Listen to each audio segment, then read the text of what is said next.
So if you're a trader, you should become an investor too. Now there are 5 main reasons for this, okay? The first one is because trading is generating you cash flow. Yeah, this, but then long-term wealth is created through investing.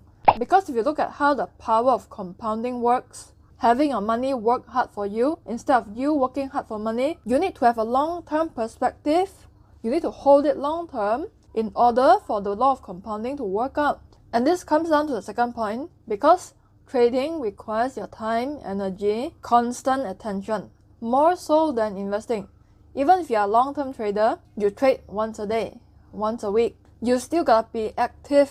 Whereas for investing, you can just buy a stock, buy an ETF, and then not look at it for a whole month, a couple of months. And in fact, a lot of hedge fund managers, they use long-term investments, buying index funds, buying ETFs as part of their strategy. And the third reason, now this is some good news, super good news for you, because if you have been a trader, a forex trader especially, for a couple of years and you're good at it, you're making money with it, when you transition to investing, you'll be like, what the heck? This is so easy. It will be so easy for you. You realize that buying stocks, good stocks long term, is a lot easier than trading forex, because you just know that, okay, if I buy a good stock, in the long term, it's going to go up. Whereas for currencies, you cannot tell after 5 years, is it going to go up or down, right? Even with this year, dollar cost averaging, as long as you buy at the right time, in the long term,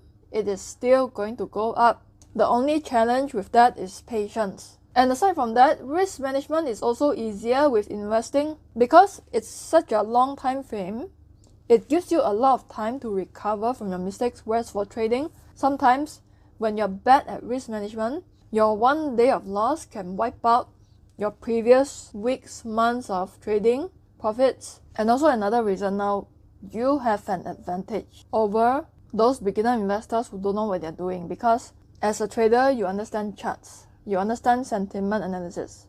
If you watch my sentiment analysis videos, you understand price action. So you can time your entry better as compared to the typical investor who don't know what he or she is doing, who just buy based on hot stock tips. Of course, technical analysis is not that important. Timing is not that important for investing.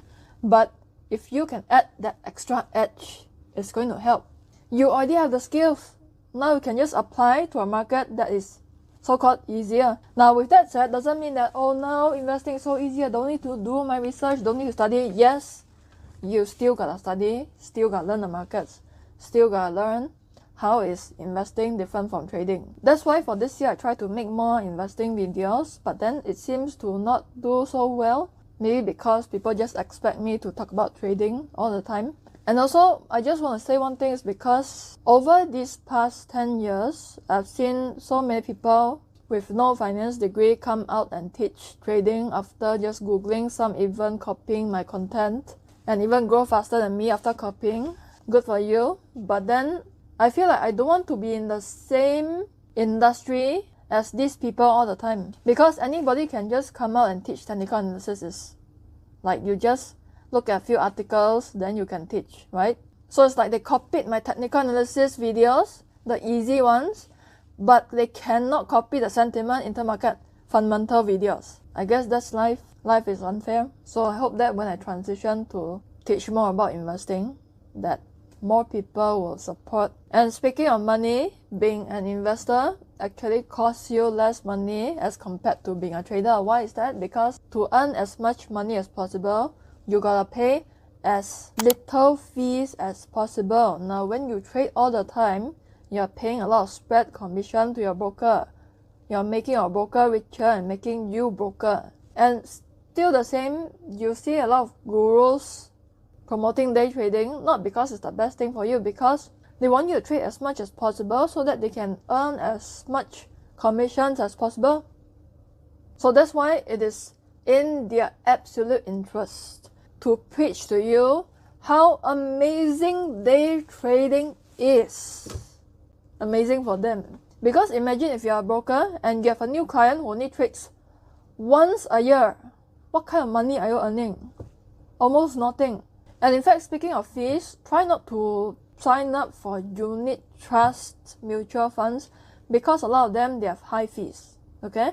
They charge more than 0.3%. Anything more than 0.3%, it is too high.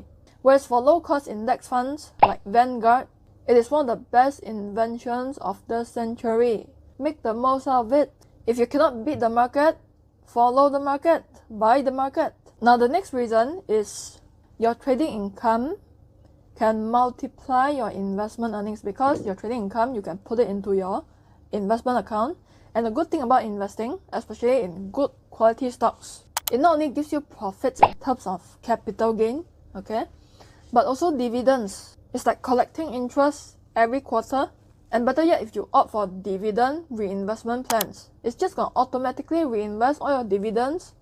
You don't withdraw it, then your dividends are going to compound with your capital gain, then it's going to be exponential. So if you are going to set any new goals this year, aside from continuing with your trading, okay, continue honing your skills, but also learn, pick up investing.